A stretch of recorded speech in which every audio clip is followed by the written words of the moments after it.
عالمی بینک نے پاکستان سے معاشی مسائل کے حل کے لیے ٹیکس بیس بڑھانے کا مطالبہ کر دیا۔ سبسڈیز کو ختم یا ان میں واضح کمی پر بھی زور دیا۔ رپورٹ میں کہا معیشت میں ریاست کا کردار کم اور نجی شعبے کی حوصلہ افزائی کی جائے۔ وسائل کے بہتر استعمال کے لیے ٹریجری سنگل اکاؤنٹ پر عمل درآمد پر زور بھی دیا گیا ہے۔ عالمی بینک نے پاکستان میں SIFC کا قیام خوشائند قرار دیا۔ کہا دنیا بھر میں ایسے خصوصی ادارے قائم ہیں۔ امید ظاہر کی کہ SIFC سرمایہ کاری میں حائل رکاوٹیں دور کرے گی۔ ملک کی معیشت کے لیے اچھی خبر، PIA کے تمام خسارے، واجبات اور قرضے ختم، بیلنس شیٹ کلیئر کر دی گئی۔ نجکاری حکام نے بتایا PIA کے تمام خسارے، واجبات اور قرضے ہولڈنگ کمپنی کو منتقل کر دیے ہیں۔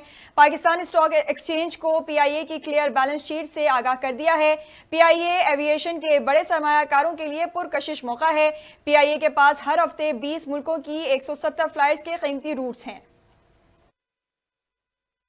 بانی PTI کی درخواست بریت پر دلائل طلب کر لیے گئے۔ اسلام آباد کی مقامی عدالت میں بانی PTI کے خلاف 9 مئی واقعات پر تھانہ کھنہ میں درج مقدمے کی سماعت۔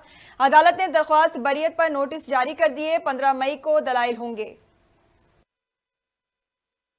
JUIFA نے حکومت کے خلاف کراچی میں 2 مئی کو دھرنا دینے کا اعلان کر دیا۔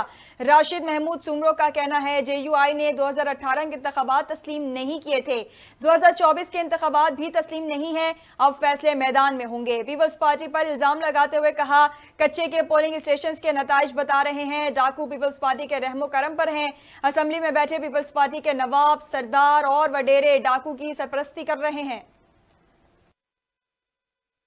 گورنر سندھ کامران ٹیسوری کہتے ہیں پرسوں اسٹریٹ کرائم کے خلاف بیان دیا، جواب آیا کہ اپنے کام سے کام رکھیں۔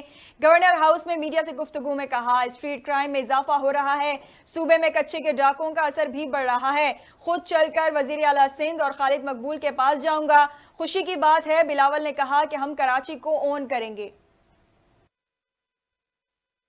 اور تائیوان میں 7.2 شدت زلزلے کے بعد کئی عمارتیں ملبے کا ڈھیر بن گئی۔ شدید زلزلے کے بعد جاپان اور تائیوان میں سونامی الرٹ جاری کر دیا گیا۔